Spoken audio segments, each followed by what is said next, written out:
Mutton gravy செய்யும் முறை. Mutton 1/2 kilo எடுத்துக்கொள்ளவும். பிறகு ஒரு மிக்ஸி ஜாரில் குருமிளகு 2 ஸ்பூன், வரமிளகாய் 5, பூண்டு பற்கள் 20, சிறிதளவு மஞ்சத்தூள், கருவேப்பிலை சிறிதளவு, பட்டை 2, கிராம்பு 1, ஏலக்காய் 2 இவை அனைத்தையும் சேர்த்து தண்ணி ஊற்றி அரைத்து கொள்ளவும்.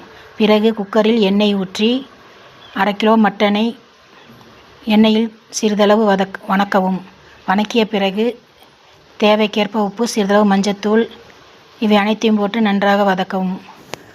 நன்றாக வணங்கிய பிறகு அரைத்து வைத்த மசாலாவை அதில் கலந்து நன்றாக கிளறி விடவும்.